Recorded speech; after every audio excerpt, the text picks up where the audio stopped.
Alright everyone, welcome to TechStart TV, and today we are going to discuss data types and variables. This will be the first tutorial video sa TechStart TV for CS50 courses. Even though that this is a replica of CS50, that doesn't mean that that tutorial nga among itudlo diri sa kani nga series of video is para lang yun ni siya sa mga nagtuon og CS50. This is gonna be a general. For this series of videos, we are going to replicate CS50's short videos. So mga short videos is dedicated siya for each topics para mag-deep dive pagyud ta og unsay mga buta sa but-ani nga mga topic. Let's do this here. And our first topic for this video, this will be our first.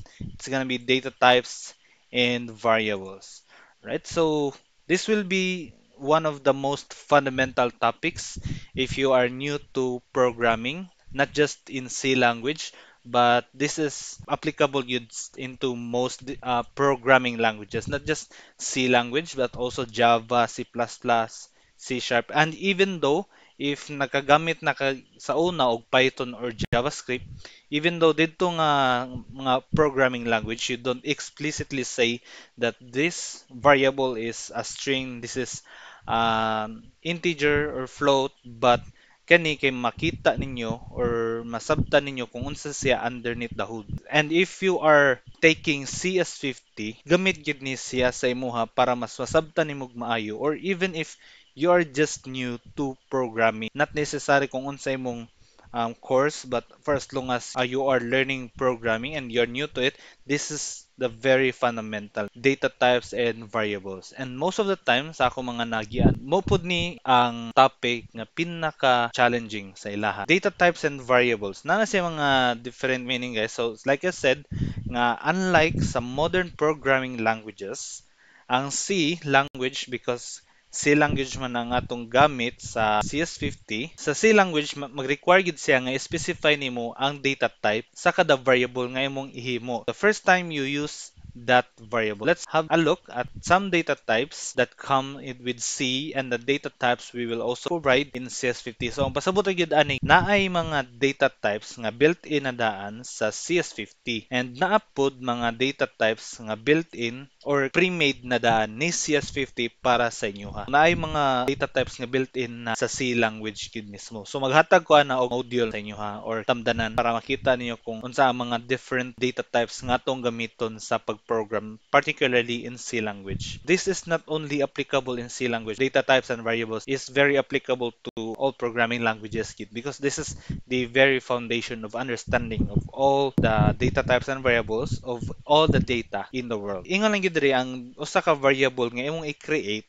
you are going to specify kung unsa ang data type ana niya for the first time you use the variable. Ato nang i-deep dive later. Let's have a look. Natay like klase-klase ang mga data types. So diri usa ta sa data types. So unsa man ang mga data types nga built-in mismo sa C language? Ang first na diha gitawag nga int variable or integer, int for short. Ang int data type is used for variables that will store integers. So wala kag integers man siya mga values positive and negative, even zero is part siya sa integer. Dili apil ang kana mga values nga naay decimal places. Mura gyud na siya ang pinaka pagsabot yun sa int nga variables. Ang variable nga naay data type nga int can only store negative to positive including zero except mga values that has decimal points in it. Let's say 3.5, 1.2, 1.5, dili na siya pwede i-store sa variable that has a data type of int. Muna ang mga range sa integer nga variable. Negative 2 raised to the power of 32 kung pila na mo na siyang range up to 2 raised to the power of 32. Kung imo na siyang i-calculate, dako na gina sa nga number. Also important nga si integers always takes up 4 bytes of memory or 32 bits. Kay na may 8 bits in every byte. 8 times 4, that's gonna be 32 bits. So this means that the range of values they can store is necessarily limited to 32 bits worth of information. Makita niyo diha sa atong screen, negative 2 raised to the power of 32 mo na sa 32 bits lang yun up to 2 raised to the power of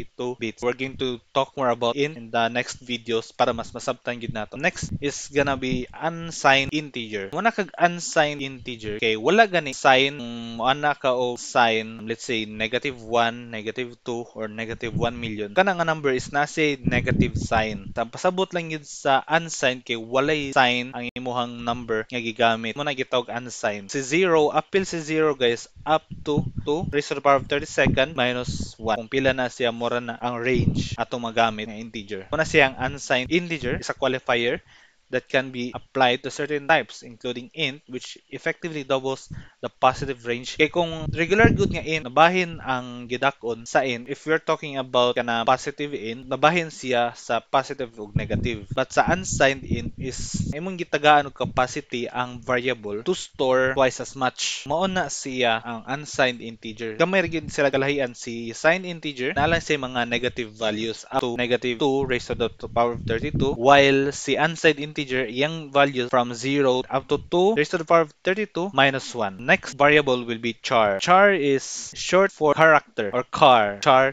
short for character na siya.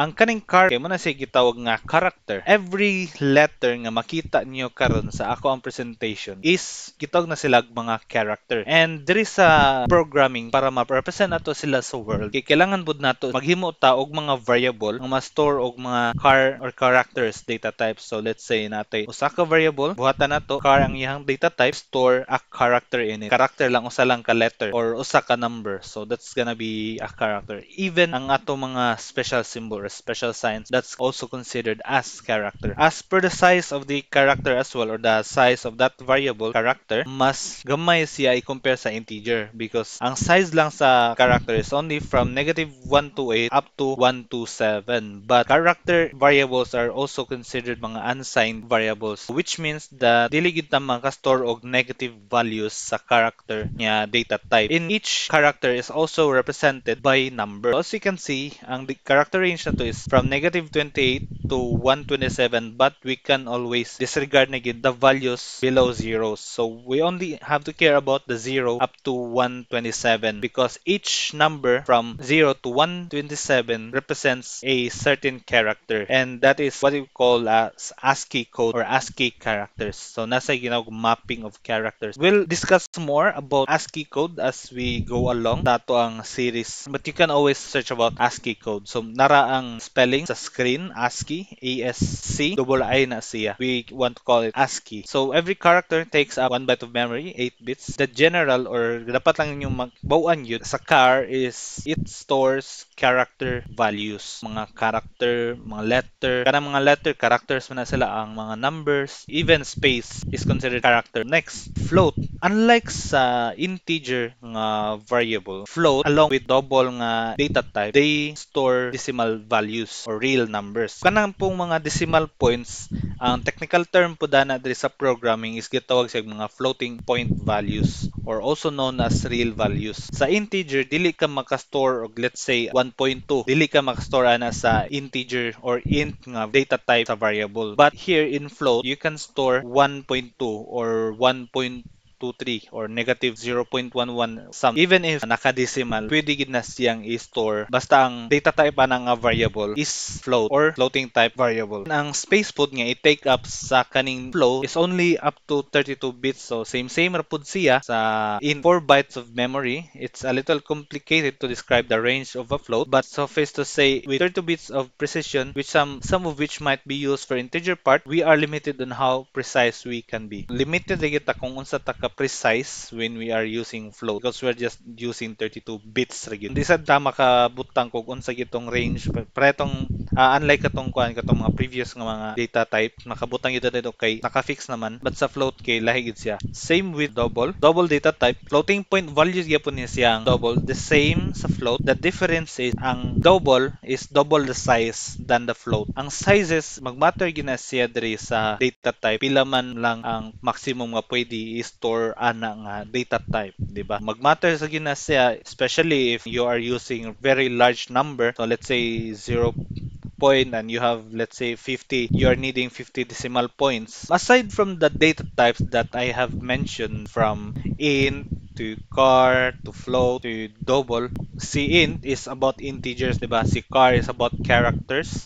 Si float ug double is about kana mga decimal places, although different in sizes lang. But these are not the only native data types na present. Although there is akong slide kay kanilang sila akong gi-present other data types, so short, long. I'm gonna give you a link also in the description below para makakita mo. But most of the time, you can see those in W3 schools. The next data type that I'm going to present is just actually a type, not a data type, void. How do you represent kanang wala lang, just nothing? Sa science nga world, gitawag lang na siya kanang void. So you cannot explain void. There's no value nga gi-return, di ba? Unlike the other data type is na siya mga values even if character na siya na siya value from 0 to 127. In void, it is not returning any value but is a type of not a data type, okay? It's a type, not a data type. So ato na siyang ipakita later sa atong sa mga later videos nato. Functions can have void return type, which means that they do not return a value. Kaning functions ato na i-discuss sa next video. I'm going to show you how void really works sa mga functions, and dili na siya ang void, dili na siya data type. But ato na siyang i-appeal diri because it's very important, touching the surface lang sa function niya topic. Ang mga function pwede na nimo siya assignan og data type. Let's say pwede na nimo siya assignan og int nga data type, pwede nimo siya assignan og char nga data type, float, double nga data type. Ang function as well, you can assign void as type of that function. But ang kalahian lang is void, dili nimo siya ma-assign sa mga variables. Butangan nimo og data type or assignan nimo og data type ang kanang nga function. Mag-return pud na og value according to the data type. But we're going to discuss that later on when we cover the function topic. For now, think of a void more as a placeholder for nothing. So wala lang. It's more complex than that. But this should be sufficient for the better part of the course. As of now, guys, if you're working on a project, okay, you're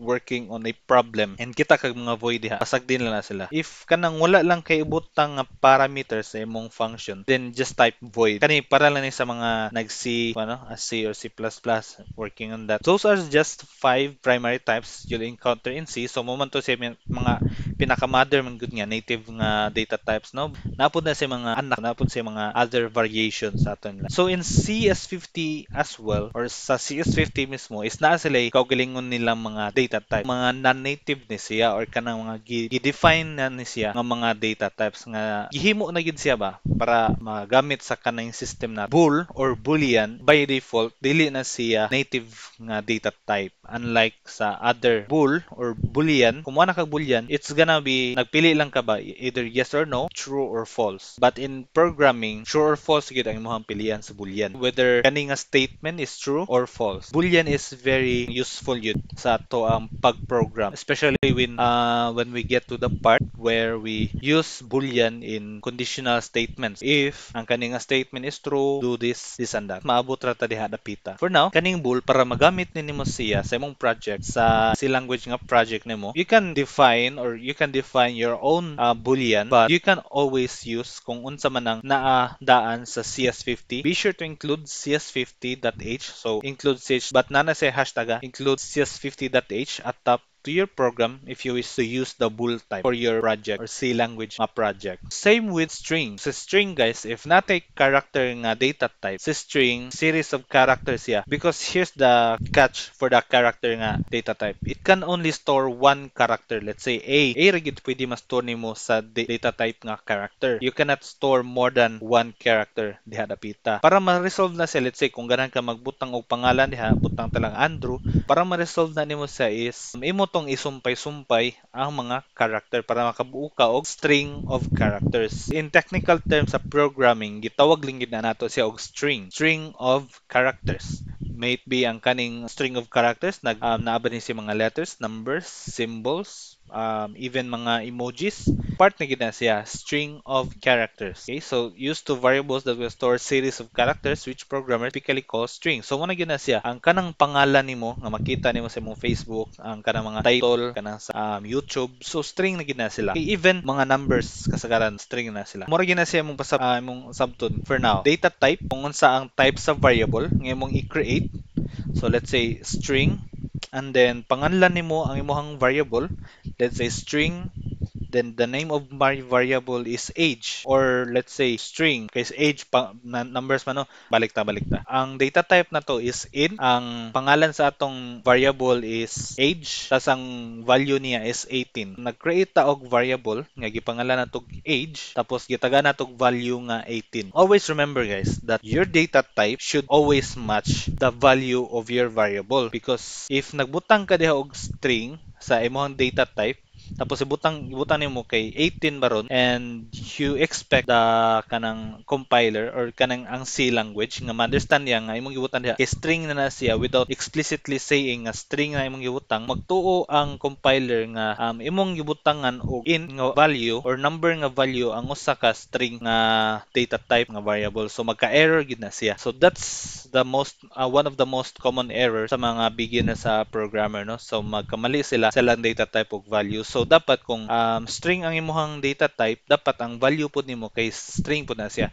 And also guys, ang string usually nabutang siya sa double curly braces. So if ang imuhang number wala siya double curly braces, as in plain lang gid siya number, let's say 18, that's considered number. Pwede na siya ma-store sa in, sa car, sa kuan, float or double, but sa kaning string, sa string kay dapat gid mo siyang i-explicitly say or butang nga nagit kay double quote diha para imo siyang ingon nga kani nga value diri, even though number ni siya, i-treat ni siya as string. Do not treat this as a regular number. Okay, so we'll talk more about and work more about strings as we go along sa ato ang series sa tutorial. Data types and variable, later in this course, we'll also encounter structs and defined types or type defs that afford great flexibility in creating data type you need for your program. Sa C language in particular, guys, although natin mga native, diba? But as I introduced earlier na si CS50, kay nakahimo siya og bool og kaning string nga data type. Yun sa man nila, so they use struct and type defs to define those data types. Although medyo complex na siya nga topic, but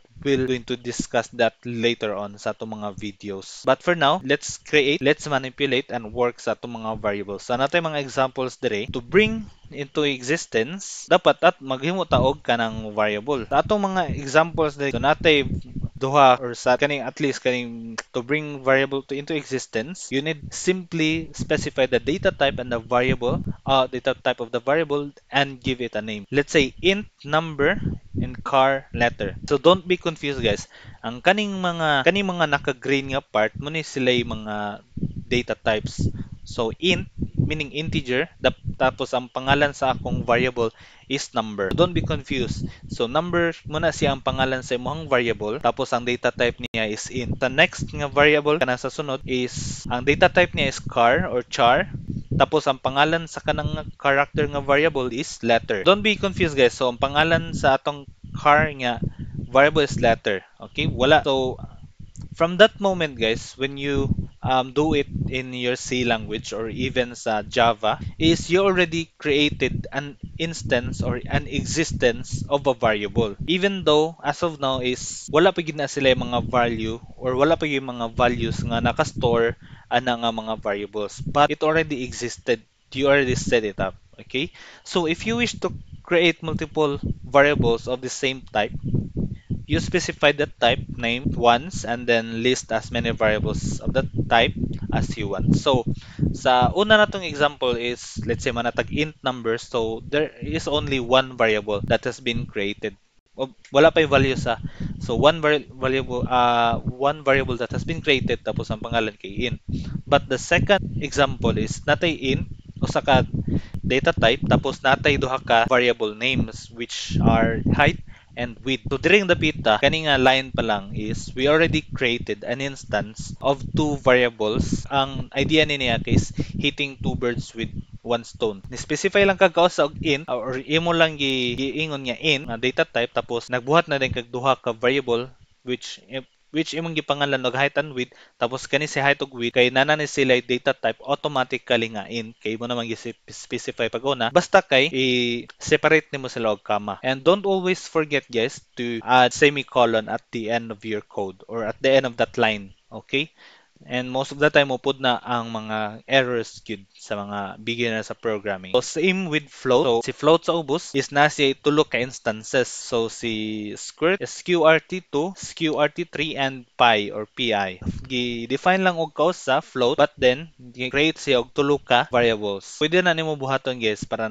mausa na lang nimo. Instead nga man ka int height, int width, pwede gina nimo siyang buhaton. So, in general, it's good practice to only declare variables when you need them. Even though nga ganahan ka nga kausahon na gid nimo sila, but if you are not needing that variable, do not create that for now. So only create the variable that you need. Ato na siyang i-discuss later on sa atong mga next videos para makuha na nato kung unsa man gid ang pasabot ni ana nga. So next, from the previous slide, we just created a variable. No values being stored yet to our variable. Next, using variable. After the variable has been declared, it's no longer necessary to specify the variable's type. In fact, doing so has some unintended consequences. So let's just use the example or that we had from the previous slide, diba?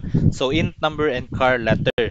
So si int number guys, nag-declare ta diri, di ba? But then there is sa atong pag-declare nga sa variable nga number and it has a data type of int, wala ba say value. So if we want to store value in it, so on the next line or the other line, we'll just have to explicitly say number, the name of the variable, equals 17 or kung unsa man niya number or integer ay mong ganahan nga store diha nga variable. So diri nga example we store number 17. So gitawag ana niya or technical term ana niya sa assignment. So if dili pa nimo siya butangan og value, git butawag pud na is declaration. Okay, so nag-declare lang kag number or nag-declare lang kag variable without assigning any values in it yet. Okay, so same with car letter. So nag-declare ta og character variable with the name letter, and then letter we store there the value or the character h. So makita nyo guys si character nga h na si single quotation mark, surrounded siya no or within siya sa single quotation marks. So that's specify or telling the compiler or C language that this value is a character and we want to store it in letter because letter has a data type of character. So just like sa giingon diri sa ato ang slide, yes, you don't have to specify again the data type of that variable if imo na siyang na-declare sa mga nauna nga mga line sa imong code. So int number. So pag assign mo number, so you don't have to do int number equals 17 again. No, because that only lead you to kind of mga errors, no, unintended errors, and we don't want any errors sa atong program because it's gonna be bad. But if you want to simultaneously declare or if you are simultaneously declaring and setting the value of variables, sometimes called initializing, you can consolidate. So pwede gid kaayo nimo buhaton nga step if you want to do everything at one place. So instead nga magbalhin-balhin pa or kanang mag-declare ka sa usa ka line tapos mag-assign ka sa other line, so you can do everything at one line. So sa kani nga mga example is int number 17. So only one line, you can always do that. And car letter H dihanan mo gisulod. So same ra gihapon sila o goal but different process. So sa first nga example, we declare the variable without value in it yet and then we assign the value sa kanang nga variable sa lain nga line. But sa kaning second nato nga example, we do everything in one line. We declare and assign. So that's what we call initialization. Alright, so that's it for our first video sa ato ang CS50 shorts. So sundog-sundog lang ita and will in fact ang ato ang slides is ako ra gid siyang gikopya sa CS50 themselves, no? So daghang salamat sa iyong pagtanaw and this is Techstart TV powered by CS50.